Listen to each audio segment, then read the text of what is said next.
programa radial Una Voz en el Desierto, auspiciado por el Ministerio Espada de Dos Filos. Y ahora, apóstol Roberto Comesaña, Una Voz en el Desierto.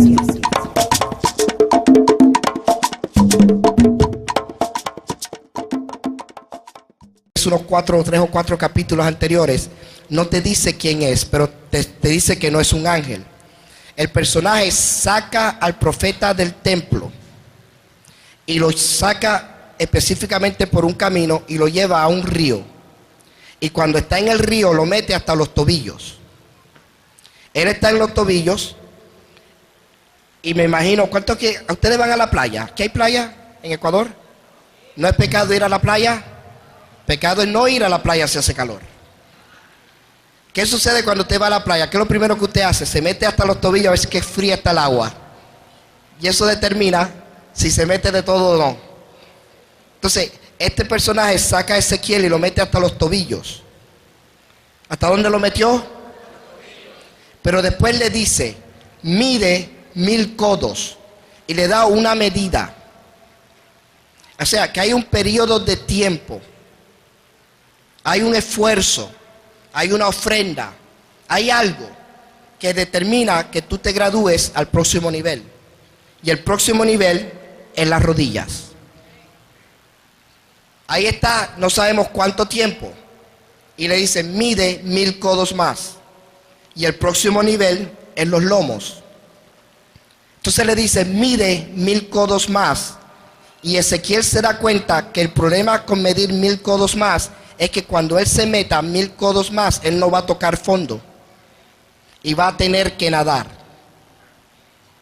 Pero entonces el personaje, el Espíritu Santo, el ángel de Jehová, podemos llamarle el ángel para que sea más fácil definirlo, le dice, ¿has visto, hijo de hombre?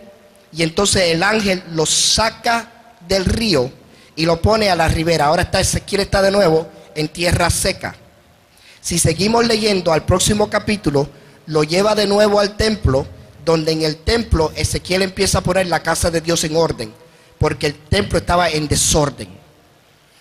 Bien, sucede algo también en la ribera que quiero ministrarte. Cuando él está caminando por la ribera, Ezequiel empieza a mirar adentro del río y empieza a ver que en el río había toda clase de peces y que había gente pescando. En el río había agua salada y había agua dulce y había pantanos. Al otro lado del río había árboles a ambos lados que tenían las hojas o las frutas para la sanidad de las naciones.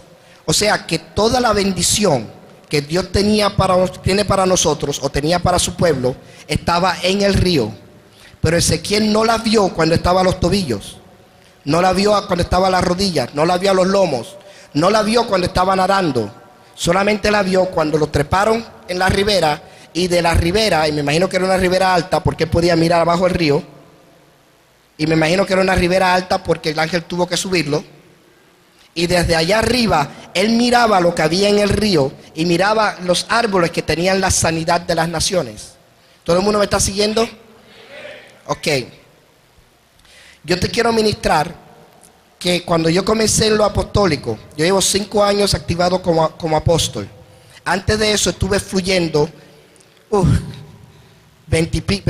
15 años, vamos a decir, como profeta, pero yo no podía llamarme profeta. Es más, a mí me invitaban a ir a las iglesias a predicar y me invitaban a Venezuela o me invitaban para otro estado y yo siempre decía, pero ellos no tienen pastores allí, ¿por qué me invitan a mí? Y es porque Dios había puesto una palabra en mi boca que más nadie tenía y una revelación que más nadie tenía. Otro día te ministraré la definición de un profeta. Profeta no es el que habla los oráculos de Dios. El profeta en el Viejo Testamento se llama vidente. Un profeta ve lo que viene y advierte. O sea, muchos de ustedes profetizan, estoy seguro que sí. Muchos de ustedes han experimentado que empiezan a hablarle a un alma y empiezan a salir de ustedes versículos bíblicos y conocimiento. Es más, algunos de ustedes están hablando y la persona te dice, ¿y cómo tú sabes eso si yo no se lo he dicho a nadie? ¿Cuánto han experimentado eso? Tú has profetizado, pero eso no te hace a ti profeta. Yo puedo agarrar una brocha y echarle pintura y empezar a pintar y yo ayudarte a pintar el templo, pero eso no quiere decir que yo soy pintor. ¿Todos me están entendiendo? Ok. Cuando comencé en el apostolado, unos amigos cristianos, pastores muy amados, me empezaron a llamar y decirme, Roberto, tú tienes que meterte en lo apostólico, porque tú eres apóstol. Yo dije, no, espera. Yo no quiero otro título. Yo tengo suficiente tarea y suficiente persecución siendo pastor. Yo no necesito un título más. Yo todo lo que quiero es hacer la voluntad de Dios. Y uno en particular, José Domínguez, que es muy buen amigo mío, me dijo, no, Robert, tú tienes que ir a Isabel, a Puerto Rico, y tienes que escuchar lo que es lo apostólico, porque tú eres apóstol. Y como me lo dijo con autoridad y me lo dijo una persona que me ama, yo acepté el regaño y fui. Le dije, dije a mi esposa, Judy, tenemos que ir a Isabel, a Puerto Rico, a aprenderle lo apostólico. Y me dijo, ¿y qué es eso? Yo no sé, pero vamos a ver a qué sabe. Y nos fuimos a averiguar. Cuando tú recibí las clases de lo apostólico, yo lo entiendo y de hoy en día defino todo lo apostólico a través del río de Dios. Y por eso te quiero ministrar esto, para traer claridad a tu vida y a tu ministerio. Mira qué lindo. Cuando yo me convertí, me llevaron a un templo y en el templo acepté a Jesucristo. La mayoría de nosotros aceptamos a Jesús en un templo. ¿Qué sucede? Esto es lo que el Señor hace. En el caso de la conversión, el Señor te saca del mundo y te mete en el evangelio hacia los tobillos. En los tobillos tú eres un bebé cristiano y tú empiezas a mirar y decir, oye, esto está raro. Oye, ¿por qué esta gente brinca? Y empiezan a enseñarte la palabra de Dios y para ti todo es nuevo. Y tú estás como un bebé en la playa. ¿Tú nunca has llevado un bebito a la playa? Tú no lo puedes meter en el agua. Él juega más con la arena que con el agua. Y chapucea y hace un embarre. Y todos nosotros, cuando primero nos convertimos, eso es lo que hicimos. Hicimos un embarre. Hicimos un revolú. ¿Entiendes la palabra revolú? Porque estábamos a los tobillos. Y yo venía a la iglesia y yo escuchaba a la gente que oraba. Y yo escuchaba que hacían hurra, galata, caragua. Y dice, ¿qué es eso? Un día, te voy a hacer un chiste. Un día estábamos en un culto y una de las hermanitas, las jóvenes, trajo su prima a la iglesia. Y cuando ella mira, la muchacha decía, yautía. ¿Usted sabe lo que es yautía? ¿Se conoce la yautía en este país?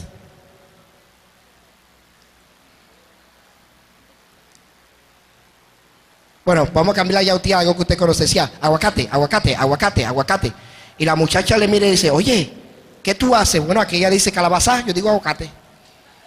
Y es que había una hablando en lengua y sonaba como calabaza. Y pues ella dijo, yo quiero sentir lo que ella siente, empezó a decir aguacate. Eso es estar a los tobillos. Un día en una culto de oración nos metimos los jóvenes a orar. Y estoy hablando de hace años, ¿no? Y nosotros oramos con las luces apagadas. A mí me gusta orar con las luces apagadas porque es más romántico. Y a mí me gusta ponerme romántico con el Espíritu Santo. Y estamos en el medio de la oración y estamos hablando y yo oigo como un lobo que hace ¡au! Y los hombres hablando y ¡au! Y yo me paré y 2 o 3 de los líderes nos paramos a ver qué está pasando aquí. Cuando vemos hay un jovencito que se convirtió el domingo y el culto de oración era el martes. Y lo vemos y está ¡au! Digo, ¿qué tú haces? Y dice, ay, que yo quiero sentir lo que ustedes sienten y no sé qué más hacer. Él estaba aullándole a Dios. Eso sucede a los tobillos. ¿Qué pasa? Para llevarlo a las rodillas tuvimos que medirle 1000 codos más. Tuvimos que decirle, no, mira, eso no se hace así, yo te voy a enseñar a orar. Cuando tú oras se dice la palabra aleluya. ¿Por qué? Lo llevamos a la revelación, al Apocalipsis. Y le enseñamos por qué se adora, cómo se alaba, qué decir. Y le dijimos, no repitas esto porque esto no es rezar. Esto de tu corazón. Pero estas son las palabras que se usan. A Dios le gusta que lo bendiga. Bendice alma mía a Jehová. Y bendiga todo mi ser su santo nombre. A Dios le gusta que tú le cantes, aunque suenes horrible. Mira, yo le canto a Jehová. Al único que le gusta como yo canto es a Dios. Yo canto tan ungido que cuando yo canto los demonios salen corriendo. Lo malo es que el pueblo sale corriendo también. Pero a Dios le gusta que tú le cantes. Entonces todo esto se va aprendiendo y eso te lleva a ti a una vida más profunda. Y la segunda etapa de tu vida cristiana, a las rodillas, es donde tus propias rodillas te sostienen. Me encanta cómo Dios lo presentó, porque la posición de victoria de todo cristiano, todo el mundo dice, nosotros levantamos las manos en señal de victoria, amén. Bueno, no siempre, a veces levantamos las manos diciendo en señal de rendimiento y nos rendimos a Él. A veces levantamos las manos como el niño en la escuela que le dice, maestra, maestra, a mí, para llamarle la atención a Dios. Pero la posición de victoria de todo cristiano es esta. Tú quieres victoria, tú tienes que vivir de rodillas. Y no me digas como dijo uno, ay, yo no oro de rodillas porque me duele, yo oro parado. Yo no estoy hablando de la posición es en tu espíritu. Cuando tú reconoces que sin Cristo tú no eres nada, tú empiezas a ser fuerte, tú empiezas a ser valiente, tú empiezas a tener victorias. Cuando tú tratas en Cristo de hacer las cosas por tu propia fuerza o tu propio intelecto, garantizado que vas a fracasar. Jesús dijo, yo soy la vid verdadera y vosotros los pámpanos. Aparte de mí, nada podéis hacer. Entonces, cuando el cristiano aprende esa lección y se convierte en una persona que ora, un intercesor, un adorador, una persona que es un guerrero de oración, llámale lo que tú quieras, empieza a vivir una vida estable en Cristo. Y entonces el Señor tiene la oportunidad de decirle, métete 10,000 codos más, y te mete a los lomos. ¿Qué sucede? A los lomos es donde se da a luz. A los lomos es donde se digiere la comida también. Ya hay una profundidad más plena. Ya el Señor puede darte alimento más sólido. Y ya tú puedes explicarle a otros lo que es el Evangelio. Y tú empiezas a reproducirte. A los lomos se reproduce. Cuando tú empiezas a reproducirte, sucede algo. El Señor a cada uno de nosotros nos empieza a hablar individualmente y empieza a decirnos dónde Él quiere que tú llegues. Te voy a ministrar algo bien tremendo. Tú lo sabes, pero no siempre lo vemos y lo vivimos. Para que una persona sea un ujier en la iglesia, tiene que estar lleno del Espíritu Santo. Para que una persona sea un diácono en la iglesia, tiene que estar lleno del Espíritu Santo. Para que una persona esté detrás de una cámara, tiene que estar lleno del Espíritu Santo. Nadie que no esté lleno del Espíritu Santo está supuesto a hacer nada en nuestra iglesia. Dale un codazo que está al lado tuyo por si acaso. ¿Por qué? Porque esto es una obra del Espíritu Santo. Como no es obra de hombres, es obra de Dios. Tú tienes que estar lleno del Espíritu Santo. Tú tienes que tener la habilidad de entender y explicar a quién tú sirves, a quién tú has creído, por qué tú has creído. Porque ahí es donde tú empiezas a dar fruto y de ahí es donde se desarrollan ministerios. Entonces Dios agarra y el Espíritu Santo es el que lo hace, porque en Corintios nos dice que el Espíritu Santo le da a cada uno como Él quiere. Dentro de este fluir del Espíritu en una iglesia, entonces hay quienes empiezan a decir, ¿sabes qué? Mi pasión es enseñarle a los niños. Y hay quienes dicen, no, mi pasión es ir a la calle y dar tratados. Otros dicen, mi pasión es la música para adorar a Dios. Y otros dicen, mi pasión es tirarme de rodillas y interceder por las naciones. Y Dios empieza a direccionar a cada uno. Por eso dice, te mete a una profundidad donde solamente puedes pasar a nado. ¿Cuántos aquí saben nadar? Ok. ¿Quién no sabe nadar? Déjame enseñarte algo acerca de nadar, especialmente en un río. Por muchos años hemos estado diciendo que hay que fluir en el río de Dios, y eso no es cierto. La Biblia no dice fluir, dice nadar.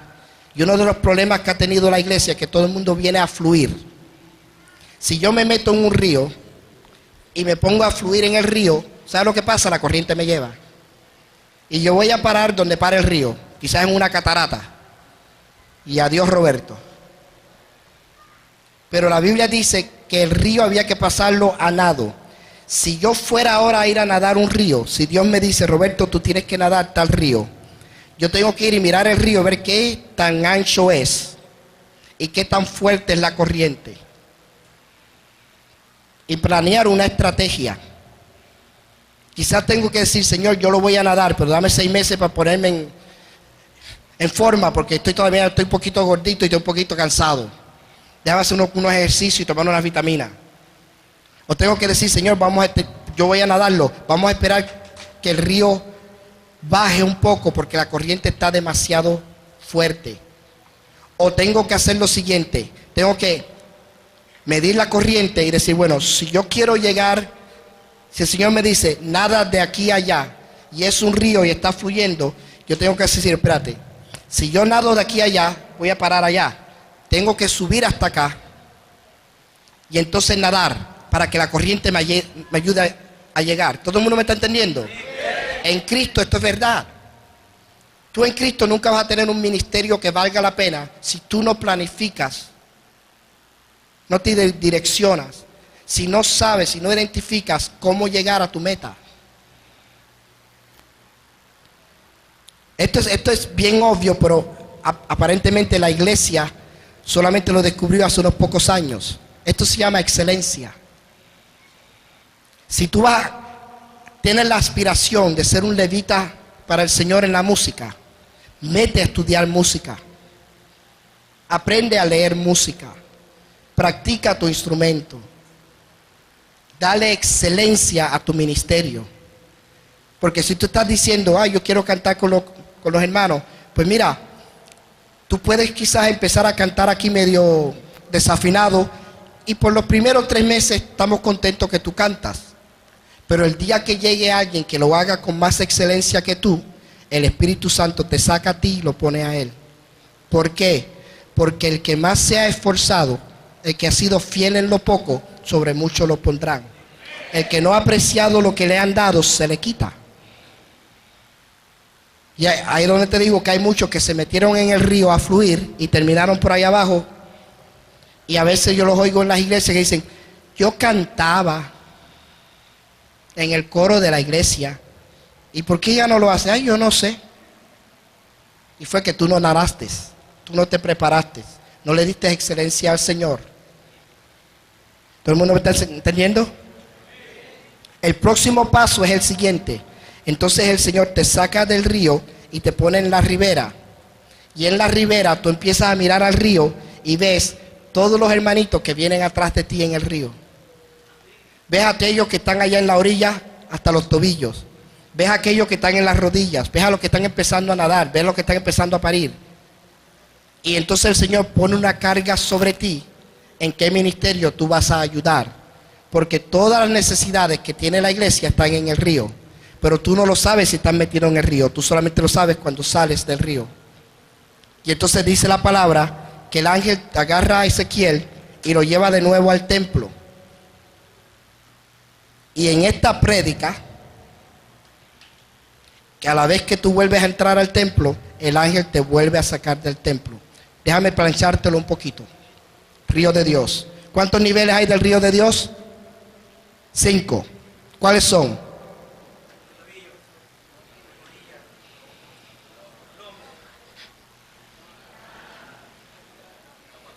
Y la ribera. Ok, perfecto. Si lo decimos 4 o 5 veces rápido. Tobillos, rodilla, lomo, nado, ribera, tobillo, Macarena, tobillo. ¿Qué sucede? La Biblia dice que hay 5 ministerios de gobierno: apóstoles, profetas, evangelistas, pastores y maestros. Cuando yo primero me convertí, me llevaron a la iglesia, lo primero que tenía que entender que eran los nombres. Me llevaron a una escuelita dominical y empezaron a enseñarme. Hay 4 evangelios, hay 2 testamentos, hay 66 libros. Léete estos versículos bíblicos. De tal manera amó Dios al mundo que dio a su único hijo. Yo estaba en los tobillos. Me empezaron a enseñar, no, nosotros no rezamos, nosotros oramos. No tienes que persignarte. Esto no es un teléfono. Empezaron a enseñarme, porque yo era un niño. Cuando yo era niño, hablaba como niño, pensaba como niño, actuaba como niño. Pero ¿qué sucede? No es lo mismo que me enseñen lo que es la oración a que me enseñen a orar. El maestro me enseñó toda la temática que necesitaba saber. quién es David y Goliat, el arca de Noé, el Génesis, Abraham, todas esas cosas lindas que nosotros todos aprendimos. Pero un pastor te llevó y te dijo, ven acá, que tú tienes que aprender a orar. Rodíllate aquí al lado mío. Ora conmigo. Y él empezó a orar. Y tú lo oíste orar. Casi todos nosotros hemos hecho esto. Llegaste a la iglesia, en el culto de oración, y tú sabes que aquel dice, oh, aleluya, bendito Jehová. Y tú dices, aleluya, bendito Jehová. Y otro dice, santo. Y tú dices, santo. Y tú no sabes ni lo que estás diciendo. Pero viene un pastor y te lleva a las rodillas. Maestro, pastor. El pastor con su vida te enseña a ti a vivir lo que te enseñó el maestro. Por eso la Biblia dice, Jehová es mi pastor, nada me faltará. Al lugar de delicados pastos me llevará, y aguas cristalinas. Y aunque ande por valle de sombra de muerte, el que se mete contigo en el valle es el pastor. Me encanta esto porque Dios se identifica más con el pastorado que con ninguno otro de los ministerios. ¿Por qué? Porque el pastor es el que te da la estabilidad. Es necesario que tú tengas un buen fundamento bíblico, pero un buen fundamento bíblico no cambia tu vida si no hay una persona, un hombre o una mujer que te enseñe a vivir lo que te enseñaron. Mira lo que me pasó a mí. Yo vine a la iglesia, yo no sabía orar, solamente sabía rezar, y hacía años que no rezaba. Entonces empecé a oír como los hermanos hablaban y lo que decían, y empecé a imitarlo, porque era lo único que yo sabía. Y alguien se dio cuenta y me llamó, un joven más maduro que yo. Digo, ven que te voy a enseñar a orar, porque yo te estoy escuchando a ti, tú lo que haces es repetir, te voy a enseñar a orar. Y empezó a ministrarme, y yo me convertí en un guerrero de oración. Me enseñaron, yo empecé a orar, empecé a tener una relación con Dios. Yo me acuerdo todavía la primera vez que Dios me contestó una oración que dijo, esto funciona. En la otra no funcionaba, pero aquí sí. Aquí alguien está escuchando. ¿Qué sucede? Un día yo voy entrando a la iglesia y uno de los músicos me dice, Roberto, ven acá, quiero hablar contigo. Yo dime, dice, mira, yo estoy teniendo un tremendo problema y no quiero decírselo a nadie, no quiero decirlo de frente porque estoy un poco avergonzado, pero yo quiero que tú ores conmigo y ores por mí. ¿Qué te pasa? Si tengo los hemorroides salida y tengo un dolor increíble. ¿Está bien? Yo voy a orar por ti, ¿sabes? Gracias, yo sabía que tú vas a orar por mí. Y seguimos para el culto. Y yo me di cuenta que había personas, esa fue la primera vez que me pidieron la oración. Yo me gradué de ser un joven en la iglesia recién convertido que siempre estaba pidiéndole la oración a otros. Y cuando aprendí a orar y empezó el Señor a manifestar su presencia, o que empezó a manifestar que yo estaba sólido en mis rodillas, otros empezaron a pedirme la oración. En ese momento yo empecé a dar a luz. En ese momento yo llegué a los lomos. En ese momento, cuando venía uno nuevo, yo podía llamarlo y decirle que viniera, que yo le voy a enseñar a orar. Eso es los lomos. Bien interesante. Yo me arrodillaba al lado de una señora mayor de edad, que era la profeta de la iglesia, para escucharla a ella orar y repetía lo que ella decía. O solamente me sentaba, me arrodillaba al lado de ella y yo dejaba que ella oraba. Y un día yo estoy de rodillas orando y estoy hablando con el Señor y estoy intercediendo, y cuando miro hay un jovencito al lado mío haciéndome a mí lo que yo le hacía a la profeta. Ya empecé a parir. En ese mismo pensar, como ya tenía una relación con Dios y ya tenía una base bíblica, donde quiera que yo iba hablaba del Señor y evangelizaba. Aunque no era evangelista, evangelizaba. El de los lomos es el evangelista, es el tercer nivel, porque es en el evangelismo donde tú das a luz y tú procreas a otros de acuerdo a tu género. ¿Qué sucede? El próximo nivel es el profeta. El profeta en el Viejo Testamento se llama el vidente, porque profeta es el que ve. Y te voy a decir, todos nosotros somos proféticos, aunque no todos somos profetas.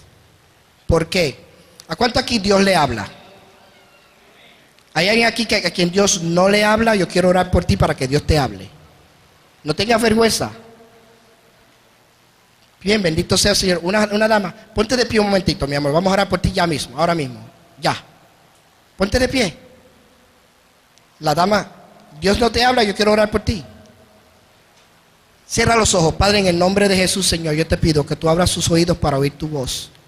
Mi Dios, tu palabra dice que tu Espíritu Santo es el maestro por excelencia, el que nos guía a toda verdad. Y esta tu hija necesita discernir tu voz entre todas las demás voces. En el nombre de Jesús.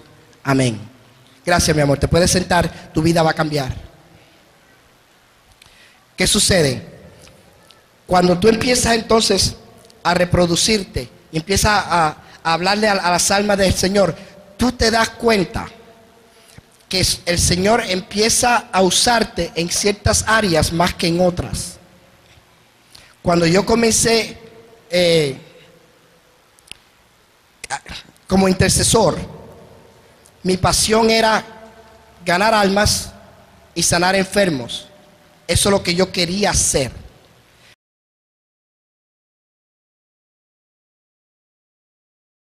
Y el Señor empezó a poner palabras en mi espíritu y en mi boca para yo ministrarle a mis jóvenes e instruirlo. Y me gradué hasta las rodillas. Empecé a experimentar lo que muchos de ustedes han experimentado, que traes una palabra, traes una enseñanza, y cuando va saliendo alguien te dice, yo necesitaba esa palabra era para mí. Y te das cuenta que el Señor te está graduando a los lomos. De mis hijos, aquellos jóvenes, otros jóvenes empezaron a decir y a decirme, y empezamos a ver en ellos que había cualidades, que había capacidad para traer una enseñanza. Le dijimos, fulano, trae la enseñanza el viernes que viene, y después que terminaron de temblar, se prepararon y vinieron y trajeron una palabra, y empezamos a reproducir otros maestros. Cuando llegué a cierta edad espiritual, el Señor puso en mi corazón inquietud de que Cristo viene pronto, todavía lo digo. Y empecé a estudiar Mateo 24, las señales del fin, el Apocalipsis, escatología. Y empecé a comer libros acerca de eso. El Señor me direccionó que quería que yo enseñara esa materia. Y me profundicé en ella. Ahí estaba como maestro, ya estaba con una dirección profética. Y después me sacó a la ribera y me enseñó que tenía que enseñar otra cosa porque había otras necesidades. Te lo voy a poner bien fácil para que lo entiendas. Yo lo entiendo así bien fácil. ¿Conocen ustedes al doctor James Dobson, Enfoque en la Familia? ¿Quién no lo conoce? ¿No? Ok, pero lo voy a dar rapidito porque solamente son 3 o 4 que lo conocen. Cuando el doctor James Dobson comenzó su ministerio, él hablaba acerca del matrimonio. Cristianos casados, como era el matrimonio cristiano, no como el del mundo. Años después empezó a hablarle a cómo ser un padre cristiano, cómo criar un hijo cristiano. Años después empezó a ministrar de cómo criar adolescentes cristianos que no fueran rebeldes. Hoy por hoy, el doctor James Dobson es la persona, el presidente del movimiento pro-life, a favor de la vida, que se opone al aborto en todos los Estados Unidos. Yo te ministro esto porque te quiero enseñar esto. Yo creo que esto te va a dar un poco de claridad. Hay maestros que están a los tobillos y son maestros, merecen el respeto, son maestros de escuela bíblica, son maestros en sus iglesias, pero su posición es los tobillos. Y en esa posición son salvos, son bendecidos y son llenos del Espíritu Santo.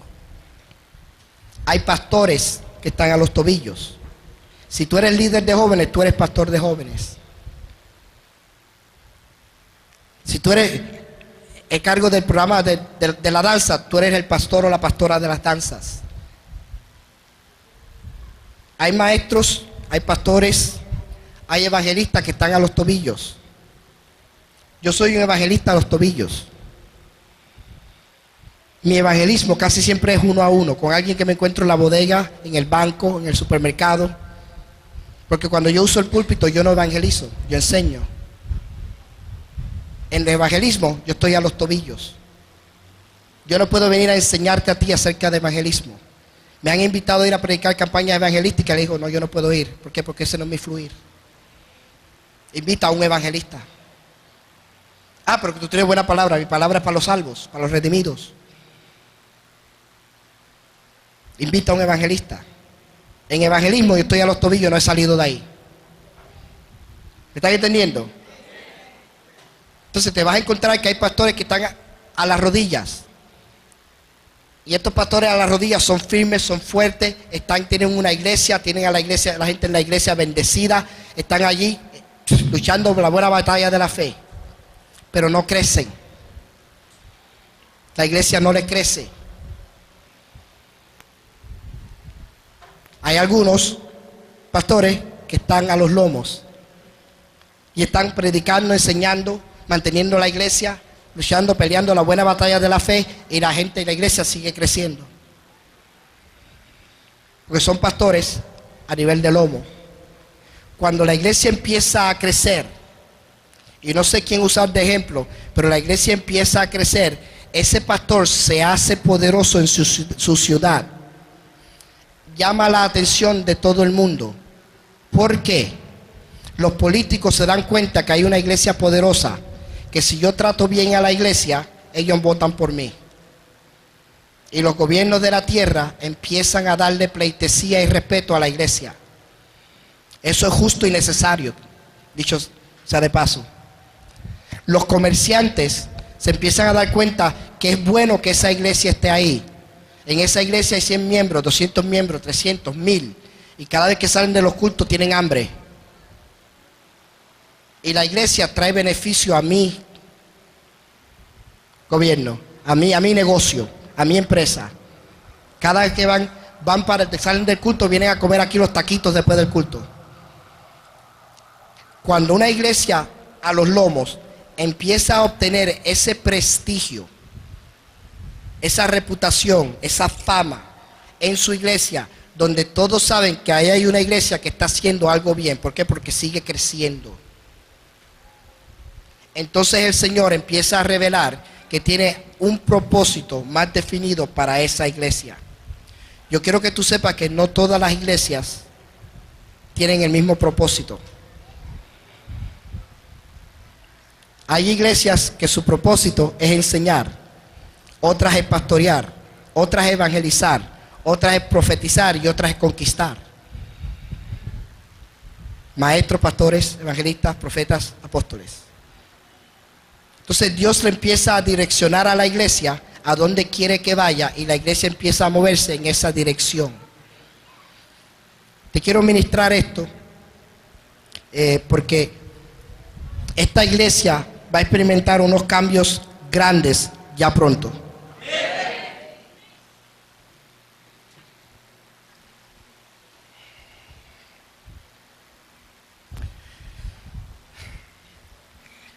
Tu estilo de culto va a cambiar.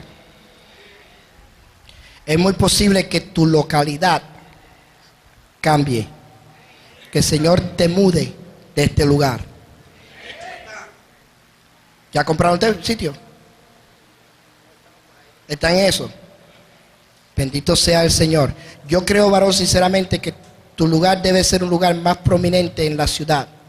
Una carretera principal, un sitio donde todo el que pase vea y diga: ahí hay una iglesia que está haciendo cambios. Bendito sea el Señor.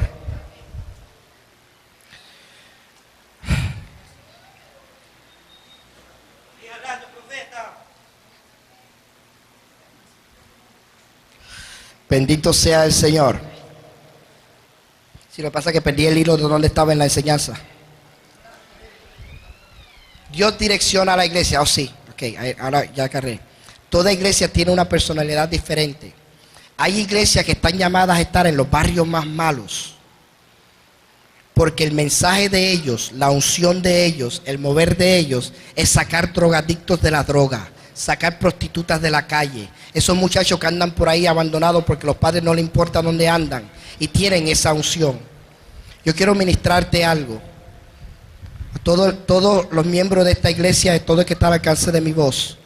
Yo conozco pastores de esa índole, pastores que están ministrándole en centros de rehabilitación, en unos de los, allá le llamamos proyectos, los proyectos más malos de la ciudad. Cuando tú tienes una iglesia que las personas que se convierten son ex drogadictos o maleantes de la ganga o de la calle, esas personas no tienen ingresos. Los diezmos de esas iglesias son muy bajitos. Y como Dios me ha permitido tener una iglesia poderosa y me ha permitido tener una iglesia próspera, yo respaldo esos movimientos. Yo los adopto, aunque no sean mis hijos, y les envío ofrenda, les envío ropa, les envío zapatos, les envío maestros. Porque mi iglesia es una iglesia apostólica. Y yo no necesito que tengan mi nombre. Yo no necesito que pongan mi bandera. Yo no necesito que me den una plaquita dándome reconocimiento. Yo lo único que necesito es saber que las almas están siendo salvas. Entonces, mi iglesia tiene en su espíritu el ser un árbol. La iglesia se llama la vid verdadera. Y parte de la razón que tiene ese nombre es porque cuando la vid da uvas, todo el mundo puede venir y comer de esas uvas. Entonces, defínanse bien quién tú eres y dónde estás como iglesia.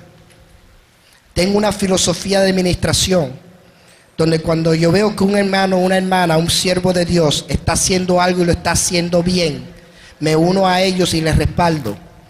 Yo no he abierto un instituto bíblico todavía, porque todos los institutos bíblicos que están cerca de mí son efectivos y están haciendo un buen trabajo.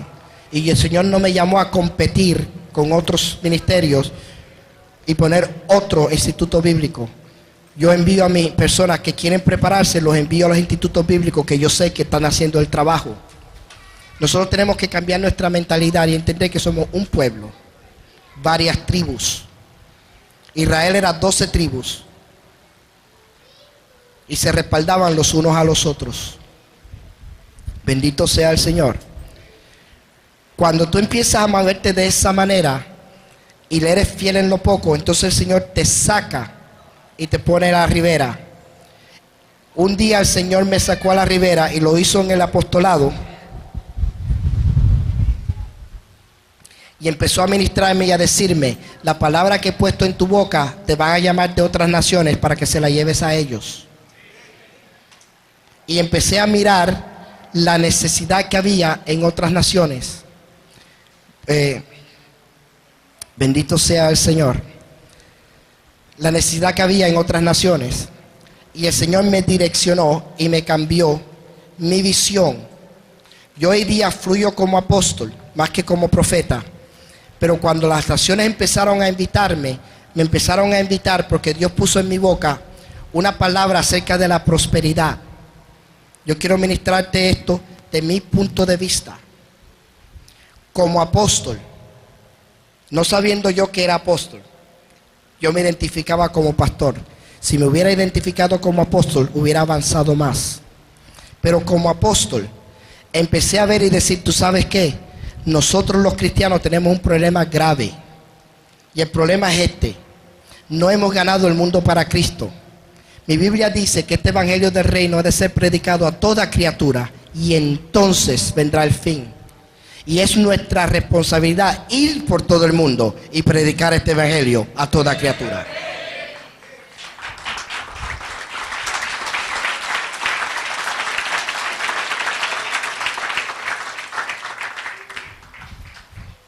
Mira qué interesante. En toda iglesia que yo digo esto, tengo esta reacción. Nosotros queremos ganarnos el mundo para Cristo.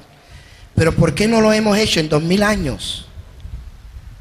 Han pasado 2010 años más o menos desde que Jesús ascendió a los cielos y derramó su Espíritu Santo. Pero no todo el mundo ha escuchado de Cristo. Y tú te sientas con cualquier pastor que sea sincero y transparente y tú le preguntas: pastor, ¿por qué su iglesia no ha avanzado más? Y pregúntale, ¿que no tienen fe? Fe tenemos. ¿Qué tienen? Pasión, pasión tenemos. ¿Tienes Espíritu Santo y fuego? Espíritu Santo y fuego. Vemos señales, vemos milagros, vemos prodigios. Algunos de nosotros vemos hasta ángeles. Entonces, ¿por qué no ha avanzado? ¿Qué le falta? Dinero. A todos los ministerios en la faz de la tierra le hace falta dinero. Nosotros no hemos conquistado el mundo porque no tenemos dinero. No me mire tan raro. No se preocupe que yo no voy a pedir a menos que Dios me diga que pida. Y yo pido mucho. Dinero. ¿Por qué dinero? ¿Cómo es posible que la iglesia del siglo XXI tenemos televisión, tenemos radio en satélite, tenemos internet. Hay una maquinita en el internet que tú la pones y tú escribes en español y en Japón te lo traduce a japonés. Yo he hablado con japoneses que ellos no hablan ni inglés ni español y yo no hablo japonés. Y yo le escribo, Cristo te ama, y lo traduce. Y de allá me dice, ¿Cristo quién es? ¿Y cómo es posible que nosotros con tanta tecnología no hayamos avanzado a predicar el evangelio? ¿Por qué? Porque todo esto cuesta dinero. Entonces Dios ha puesto en mi corazón, mi apostolado está basado en que tú tienes que prosperar. Un ejército sin armas no puede vencer. Y el dinero es un arma para la guerra. Ve conmigo un momentito a Joel. El libro del profeta Joel.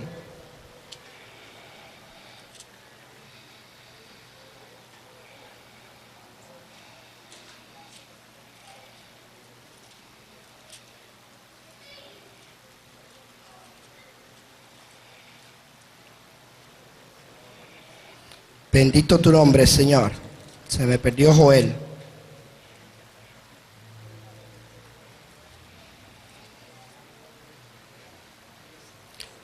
Alguien ayúdeme a encontrar el versículo que dice que convertirán sus asadones en lanzas.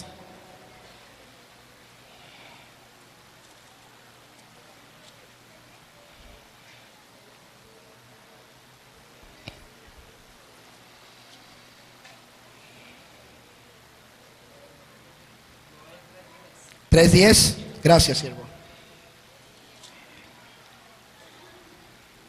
Joel 3:10 dice así: forjar espadas de vuestros azadones, lanzas de vuestras hoces. Diga el débil, fuerte soy.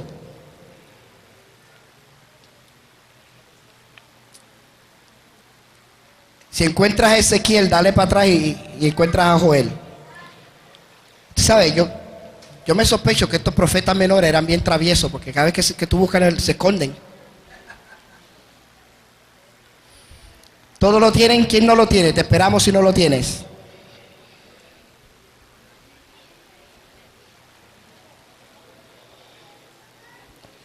Forjad espadas de vuestros asadones, lanzas de vuestras hoces.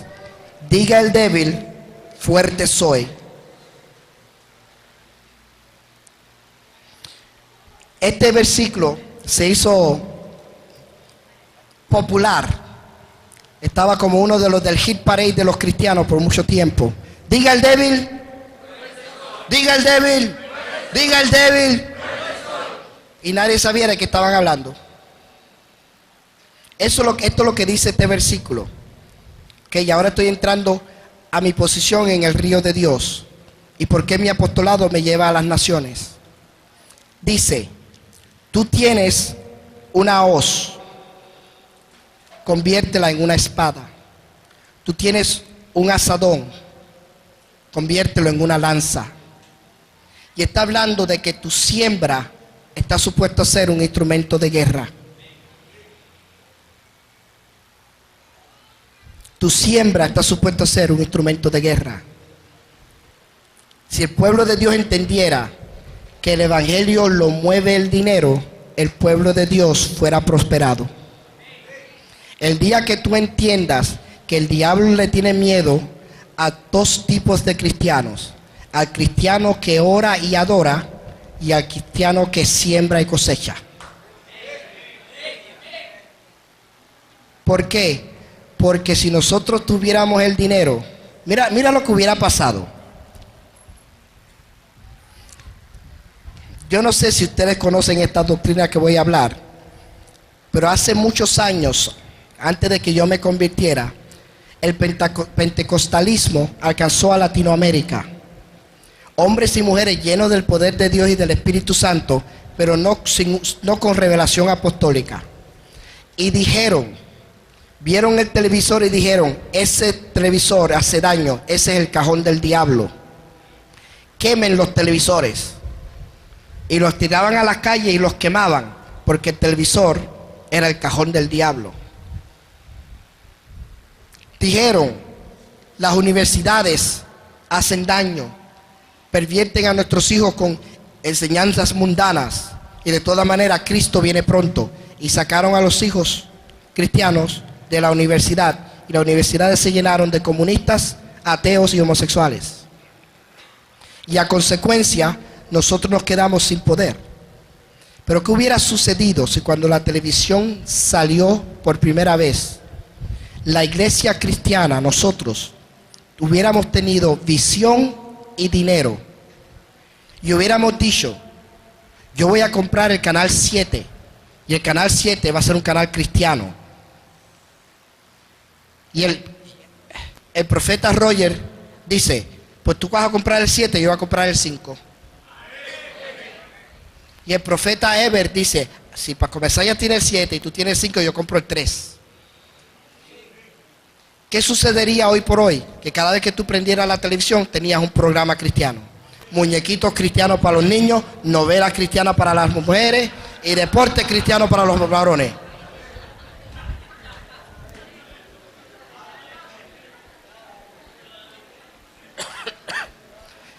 Y nosotros estuviéramos instruyéndole al mundo en rectitud en vez del mundo enseñando perversión.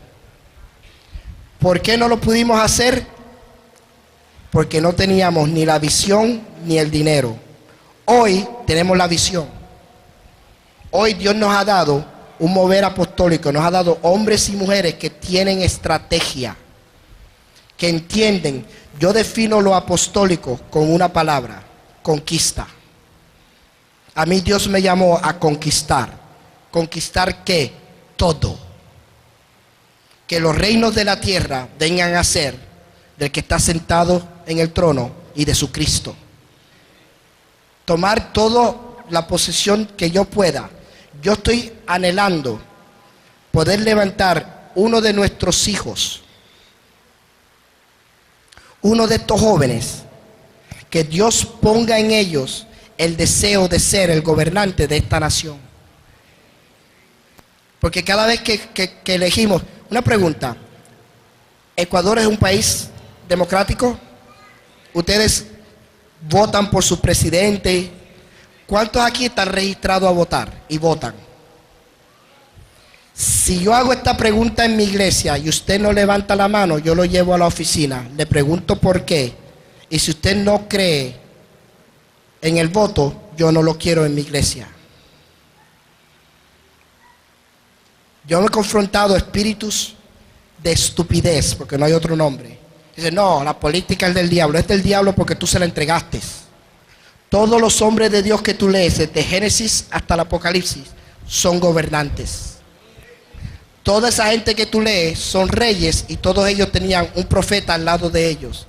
Y porque la iglesia cavernícola dijo que la política era del diablo, abandonaron a los políticos y el diablo ha puesto corruptos y le pone o un cura o un santero al lado, cuando esa posición debería ser nuestra. Entonces empezamos a orar cada vez que tenemos un aprieto. ¿Tú conoces a algún abogado cristiano? ¿Cómo rayos vamos a tener abogados cristianos si no deja que los hijos vayan a la universidad? ¿Tú conoces un médico cristiano? ¿Cómo lo vamos a tener médicos cristianos si no permite que nuestros hijos vayan a la universidad? Yo prefiero, en vez de orar que Obama se convierta, yo hubiera preferido que un convertido, el hijo de un pastor, de un apóstol, de un profeta, llegara a ser el presidente. Que llegue a esa posición ya lleno del Espíritu Santo y con plena convicción que Dios lo llamó a esa posición. En la ciudad de Newark nosotros tenemos un alcalde que lo pusimos nosotros. Lo pusimos con guerra espiritual, con oración, con ayuno, con búsqueda. Lo respaldamos en las campañas porque era un siervo de Dios.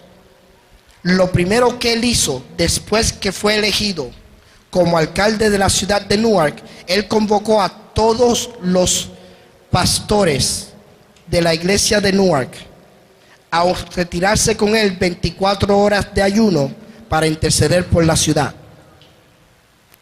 Nunca antes hecho en la historia de los Estados Unidos. Convocó, escúchame esto, varón, convocó todas las iglesias, todas las sinagogas y todas las mezquitas porque como es alcalde, él no puede dar preferencia a los cristianos abiertamente. ¿Alguien entiende esto? Él es alcalde de todos. Él no podía llamar a los cristianos a orar y ayunar, porque eso manifiesta que él tiene preferencia con una clase. Él lo hizo como está supuesto hacerlo, estilo Daniel.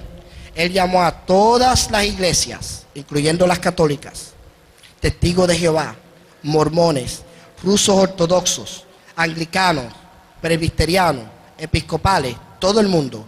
A todas las sinagogas, en la ciudad mía hay una sinagoga, y a las 6 o 7 mezquitas de los musulmanes que están allí, y los convocó a un hotel a ayunar. De las 850 templos, sinagogas, mezquitas que hay en la ciudad, solamente contestaron 60.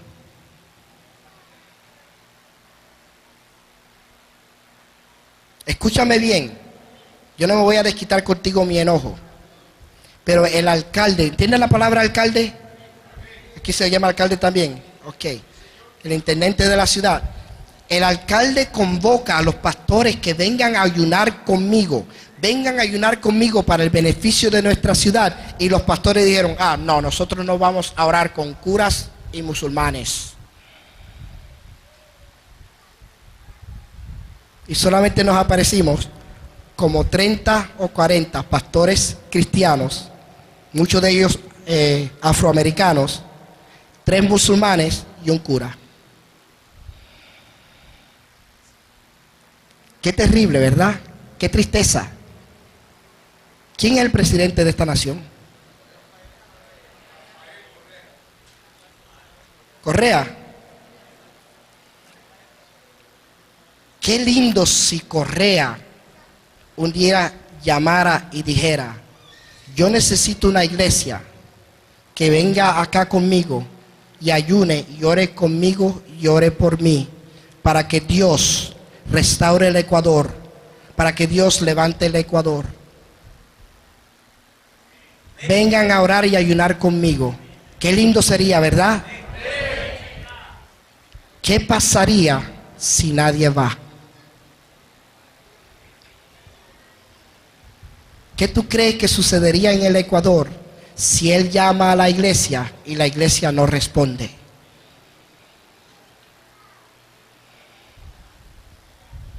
Bien, déjame ministrarte algo. En la ciudad de Newark, el primero que tuvo el título, el primer cristiano, pentecostal, evangélico, que buscó tener el título de reverendo. Si tú vas a la ciudad de Newark, yo no soy el apóstol Roberto Comesañas, yo soy el reverendo Roberto Comesañas. Ese es mi título. Una vez estaba en la radio y alguien en su ignorancia retó mi nombre. Me dijo, ven acá y quiero hacerle una pregunta. Yo, dime, yo veo su tarjeta y dice que usted es reverendo. Y digo, eso es correcto. Yo no sé, yo creo que la reverencia es solamente para Dios. Y que el título más lindo es pastor. Y eso porque tú no sabes lo que quiere decir reverendo. Reverendo quiere decir que por lo menos 3 ministros de mi ciudad me reconocen a mí como una autoridad religiosa. Reverendo quiere decir que si yo llego a un hospital, a una cárcel o al palacio de gobierno, no le pueden dar preferencia al cura sobre mí, porque yo soy igual que él. Reverendo quiere decir que yo toco la puerta del alcalde de mi ciudad y él me recibe con todo el respeto que un ministro de Dios es recibido. Reverendo quiere decir que yo me le colé al diablo por abajo de la capa. ¿Me están entendiendo? Es necesario que tengas buena amistad y buena reputación y un buen estandarte con los políticos de tu ciudad, para que cuando ellos necesiten un consejero, quien que les ore, una palabra profética, no vayan ni al cura ni al santero, que vengan un profeta de Dios. Son estrategias que Dios nos da. Termino con esto. Yo sé que el tiempo ha avanzado y yo mismo me estoy cansando a mí mismo. Te voy a dar un poquito más de siembra y cosecha. Y ojalá que esta relación tú la recibas.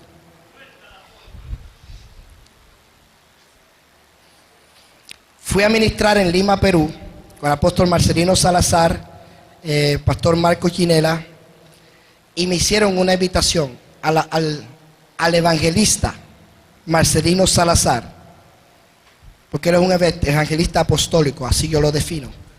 El evangelista apostólico es un evangelista que está en la ribera y ve la necesidad. Aquí estuvo ayer Ballisteri, ¿verdad? Una pregunta indiscreta. Ballisteri es maestro, pastor, evangelista, profeta o apóstol.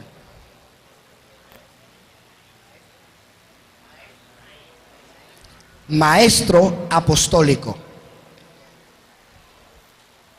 Déjame aclarar esto porque yo sé que lo están grabando. El evangelista, de acuerdo a la Biblia, está arriba del pastor. Eso no lo inventé yo, eso está en la Biblia. El orden es apóstol, profeta, evangelista, pastor y maestro. El evangelista está sobre el pastor. Yo tengo en mi iglesia varios evangelistas que están a los tobillos o a las rodillas. Algunos de ellos están empezando a dar fruto. Como pastor, ellos están arriba de mí porque yo pastoreo apostólicamente. Pero como evangelistas están sobre los pastores que están al mismo nivel que ellos. ¿Me entendieron? Si tú tienes un pastor que está a los lomos y un evangelista o un profeta que está a la rodilla, el pastor está sobre el profeta. Porque la madurez del pastor es más de la del profeta. Hay pastores apostólicos. ¿Estamos claros en eso? Bien. Mira lo que yo hice. Yo quiero enseñarte a pelear, a tener estrategia, a hacerle trampas al diablo. La ciudad de Newark, Nueva Jersey, todos los años, cuando el FBI sacaba la lista de las ciudades más malas del mundo, nosotros siempre estábamos en los top 10. Crímenes violentos, violaciones, asesinatos, robos de carros. Estaba tan mala la cosa que después de las 10:30 de la noche tú podías llevarte la luz roja. Tú parabas en la luz, mirabas y te ibas, porque si te quedabas ahí te metían un cañón en la sien y te sacaban del carro y te lo robaban. Drogadicción increíblemente. Empezamos a orar, a ayunar, a hacer guerra espiritual. Empezamos a clamar a Dios que cambiara el gobernador que teníamos, el alcalde que teníamos, porque era un corrupto y todo el mundo lo sabía. Y así fue como empezamos a hacer esta guerra espiritual.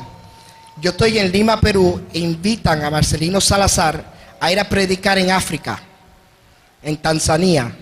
¿Se dice Tanzania? Ok. En Tanzania, África.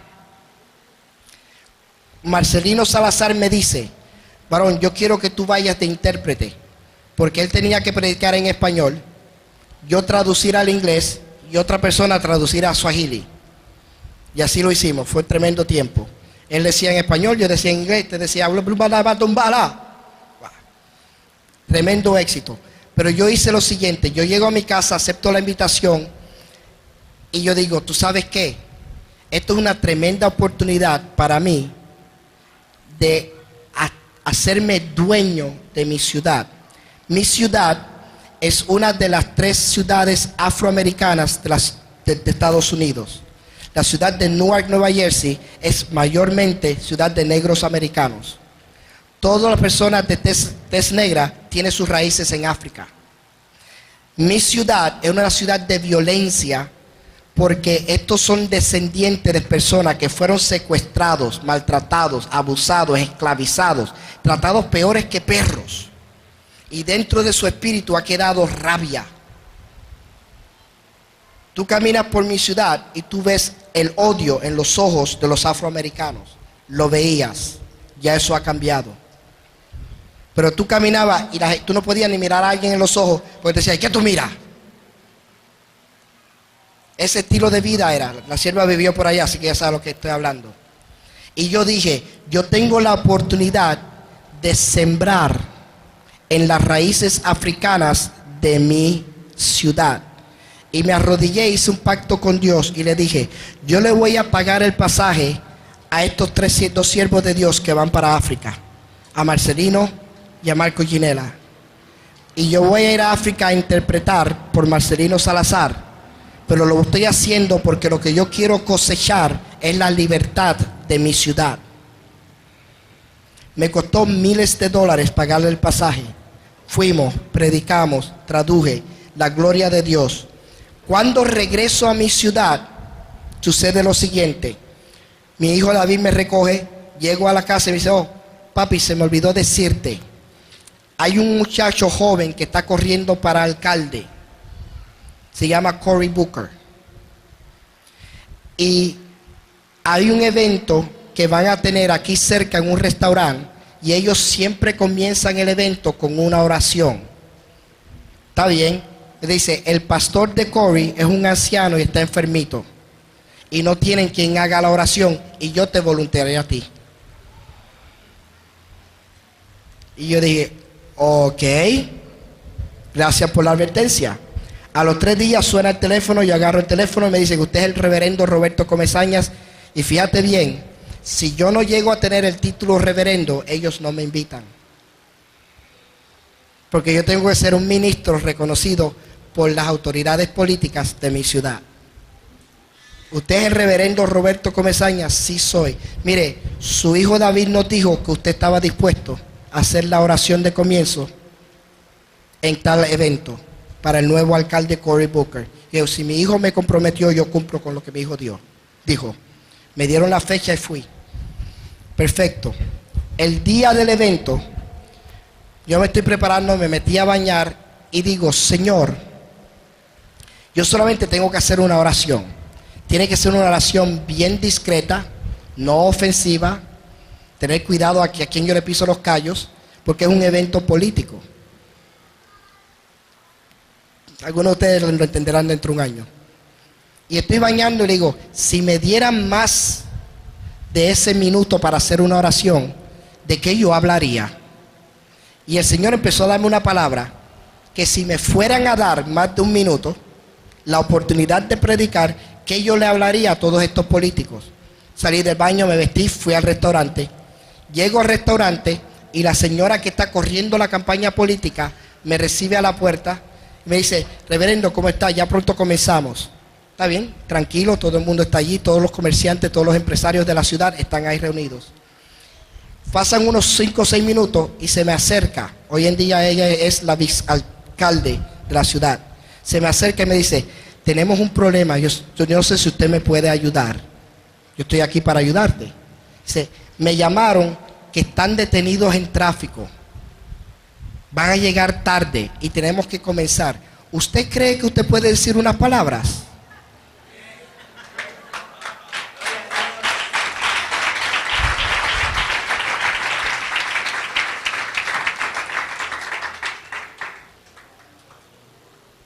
Ya yo tenía el mensaje que el Señor me había dado en la ducha. Y dicho sea de paso, mis mejores mensajes salen de la ducha. Si yo predicara también en la vida como predico en la ducha, yo fuera fantástico. Mira lo que hizo Dios. En el momento que yo agarro el micrófono, me presenta, dice, aquí está el reverendo Comesaña, él es un pastor de la ciudad, y va a hacer una oración y decir unas palabras. Y me dan el micrófono. En ese mismo momento entra el muchacho corriendo y se para enfrente de mí. Ya el alcalde llegó, pero ya a mí me dieron el micrófono. Y yo empecé a soltar la palabra. Yo sentí cuando el espíritu de él se me quedó mirando y yo sentí que el espíritu de él se ligó a mí. Hoy por hoy, él tiene un grupo de ministros, tiene 5 ministros que son sus consejeros espirituales, y en esos 5 ministros estoy yo. Al lado del alcalde de mi ciudad tenemos 2 musulmanes, teníamos 3 evangélicos, ahora solo quedo yo, y un cura. Hay algunos pastores que me dicen, ¿y cómo tú te puedes reunir con musulmanes y con curas? El problema no es cómo yo me puedo reunir con ellos, el problema es de ellos cómo se pueden reunir conmigo. Conmigo entra la presencia de Dios, a mí no me importa quién entra con ellos. Además de que si yo me voy, yo dejo un espacio vacío.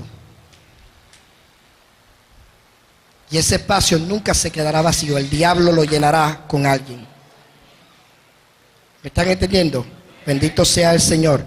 Yo te profetizo que Dios te va a dar gracia con los políticos de tu ciudad.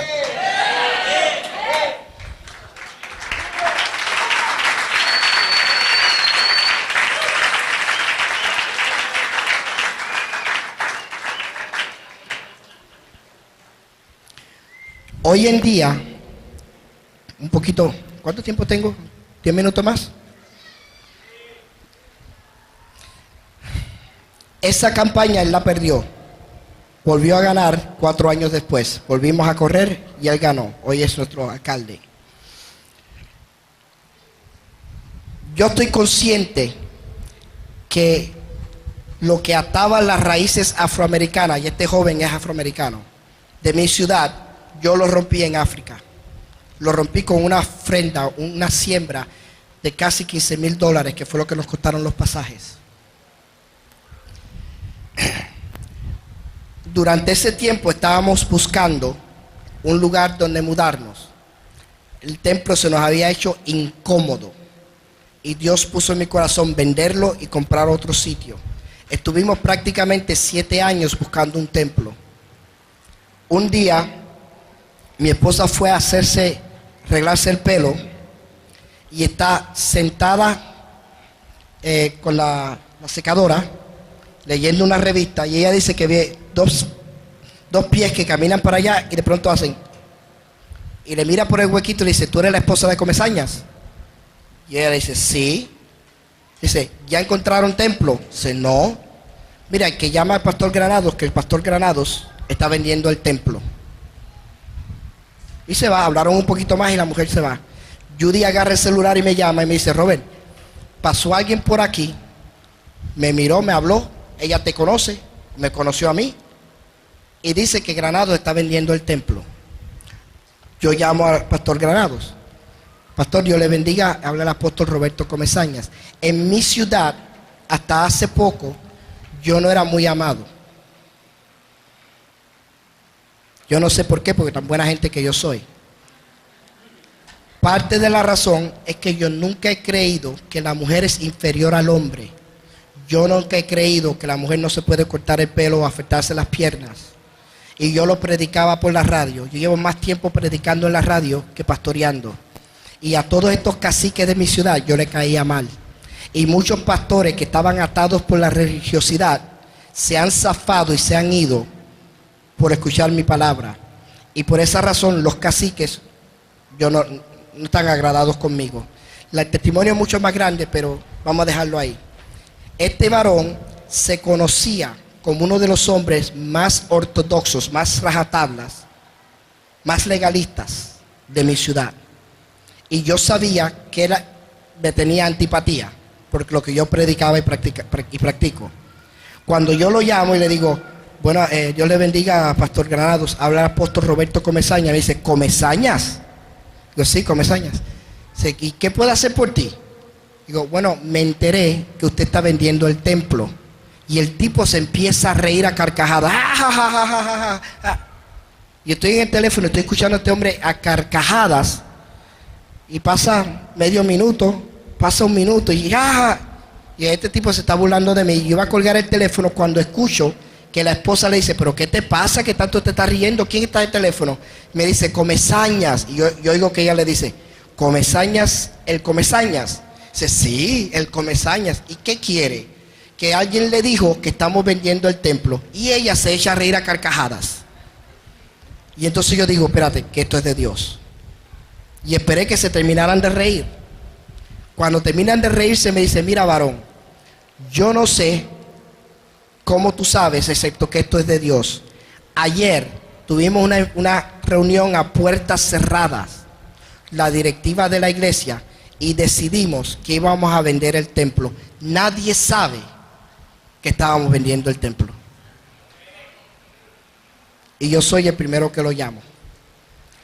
Fuimos a ver el templo, puede ser historia corta. El templo es una catedral que era de la religión reformada. No estoy seguro que ellos predicaban, pero es un templo con campanario y todo. Es inmenso. Sienta como 2,000 personas. Nosotros somos 138. Yo tengo una mega iglesia de 138 personas. Sí, ríete si tú quieres. Ríete como Granados. Con 138 personas yo puedo pagarle 3 pasajes para África. Con 138 personas yo estoy al lado del alcalde. Y con 138 personas compramos una catedral. Valorada, cuando yo la fui a comprar, estaba valorada a 1.8, 1.800.000. ¿Alguien tiene 1.800.000 que me pueda prestar? Pero como teníamos una palabra de Dios, que Dios nos iba a llevar al lugar que Él había escogido para nosotros, cuando entramos ahí, yo entro al lugar a verlo, y cuando entro, Dios me abre los ojos y yo veo un ángel en el altar.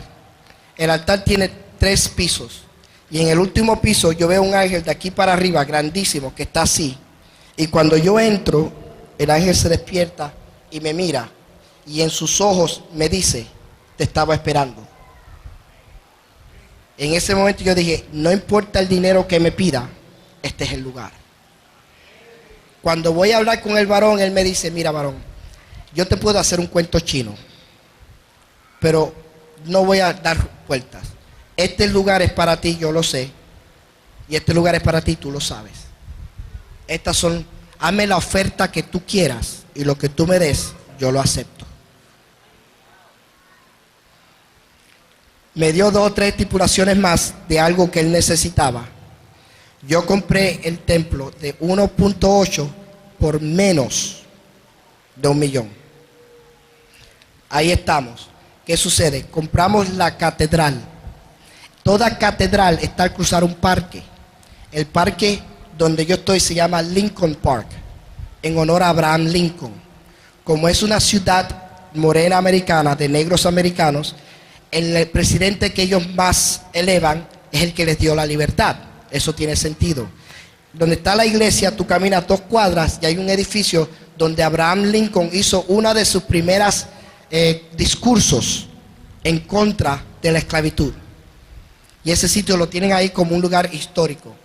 Y en la catedral, cuando él vino a hacer ese discurso, le dio sueño y lo llevaron a la catedral y él durmió en mi 2º piso.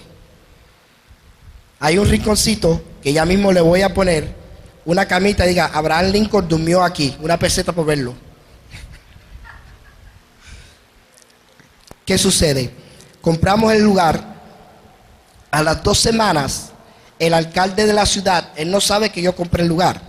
El alcalde de la ciudad anuncia que hay un proyecto de renovación urbana en toda la ciudad, que ellos van a crear un área de arte, cultura y turismo, y que el centro de arte, cultura y turismo de la ciudad de Newark es el parque Lincoln Park.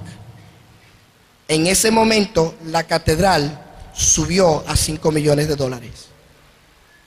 Yo tengo 138 y no estoy exagerando, estoy contando los niñitos miembros, y estoy pastoreando una iglesia que sienta 2,000 y vale 5 millones. ¿Cuál es el secreto? Yo he aprendido a usar el dinero como un instrumento de guerra. Nuestro propósito es conquista, y la conquista cuesta dinero. ¿Sabes tú por qué los Estados Unidos es la nación más poderosa de la tierra? No es porque seamos justos y rectos, es porque tenemos los mejores armas, porque tenemos más dinero. Es necesario que el pueblo de Dios entienda que Dios te quiere a ti con dinero, para que tú promuevas el evangelio, para que conquistes tu ciudad para Cristo, para que conquistemos la televisión, la radio. Termino con esto, y ahora sí termino.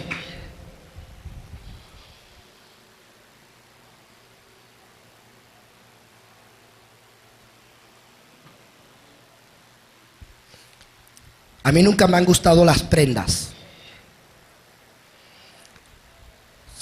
Donde quiera que voy, enseño mi cadena y enseño mi Cartier. Este reloj vale $3,000. A mí no me costó $3,000. Dios me llevó al lugar apropiado, donde lo estaban vendiendo, y yo lo compré. Yo no te voy a decir cuánto costó, porque eso a ti no te importa. Es un reloj de $3,000. Mi esposa me había regalado la cadena. Yo estoy predicando en Lima, Perú, y estoy predicando prosperidad. Y noto que la gente me mira, y la gente me mira, la gente me mira. Y después le pregunté al Señor: ¿qué pasó porque los que me miraban eran los pastores. Me dice que tú estás predicando algo que ellos no ven en ti. Ellos tienen que ver la prosperidad en ti. Yo no defino prosperidad como tener dinero en el bolsillo. A mí no me gusta tener cosas ostentosas. Yo ministro en mi ciudad y siempre ando con jeans y con tenis y un t-shirt. Yo ando bien relax, excepto cuando voy o a ministrar o a la alcaldía. Entonces me disfrazo de gente. ¿Qué sucede? ¿Por qué te ministro esto? Cuando tú te sientas a la mesa con empresarios, el empresario te juzga por tu apariencia. Él necesita sentarse a la mesa contigo y cuando tú doblas el pie, que tu zapato no tenga un hueco. Que cuando tú mires tu reloj, no sea uno de esos relojes que tiene a Miguelito el ratón. Él necesita ver y mirar y decir, wow, este hombre tiene respaldo de Dios. Y yo te quiero ministrar que tu pastor, tu apóstol, va a tener que vestirse mejor, va a tener que vestirse más elegante, que vas a tener que comprarle ropa, prendas, zapatos, un carro mejor. Si tu pastor no entra al nivel de prosperidad más alto, tú no entras, pero si lo elevamos a él, tarde o temprano entramos todos. Amén. Bendito sea el Señor. Dios le bendiga. Amén.